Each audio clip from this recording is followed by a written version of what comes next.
Today I'm talking to Tom Gentile, who's the CEO of General Electric Healthcare. So Tom, when you look at innovation, how has innovation at GE changed over the last 5 or 10 years in your experience?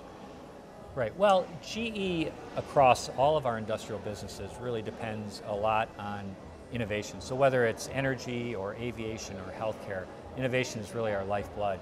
And as I mentioned in my speech recently, Thomas Edison was our founder back in 1878. And we really have to live up to his standards, and so innovation has always been a core part of what we do.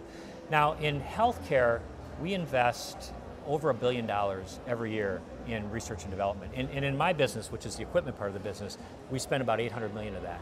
And it drives a tremendous amount of focus, not only on new hardware, but also software, process. And our innovation delivers about 60 or so new products every year. And those 60 products generate over $2 billion of sales in the year that we introduce them. And that represents about 25% of our global equipment sales, which means our portfolio is turning over every 4 years. So what's important about innovation is we want to be at the forefront in terms of new technology and ideas. We want to be state of the art because we want to appeal to our most advanced customers. But the fact of the matter is if we miss a generation of technology, we'll be out of a market for at least 4 years, and very quickly. And we've seen that happen in a few modalities, which I won't mention. But we have to stay on top of innovation for a lot of reasons. And so the way we tend to drive our ideas is through different mechanisms. One mechanism is what we have as our global research laboratories.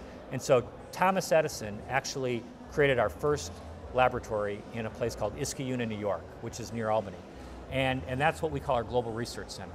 We have over 3,000 engineers there. They're all scientists, very advanced, deep thinking, and they tend to do research and development for products that are 5 to 10 years out. So very advanced thinking. We've now replicated that Global Research Center in Shanghai, in Brazil, in Munich, and in Bangalore. So we have 5 major now global research centers. And those scientists, as I said, are doing very advanced thinking on the latest technologies and sciences that will feed back into the products. So why did you choose Munich, upstate New York, we understand, but why did you choose Brazil, Shanghai, and Bangalore? Right, well, two of the fastest growing markets and biggest markets are India and China. So those were almost easy decisions.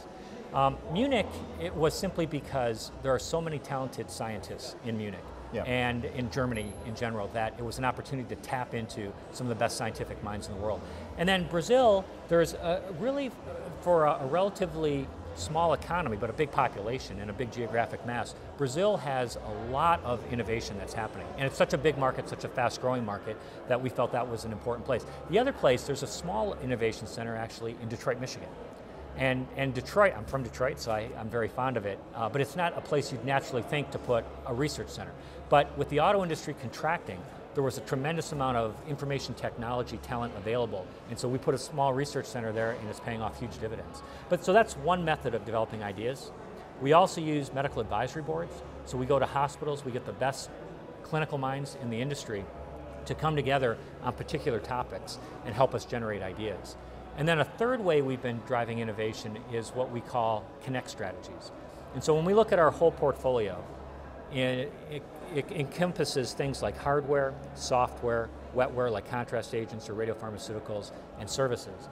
And we look across the continuum of care of different disease types, or we look at different care areas. And we pull together our teams from across those disease areas, the continuum of care, and we brainstorm about where are the gaps in care, and what type of innovation could we develop to fill in those gaps in order to deliver better overall patient outcomes. So it's thinking holistically, end to end in very horizontal ways. And that's probably proven to be one of the best methods of developing ideas for new developments, new technology innovations.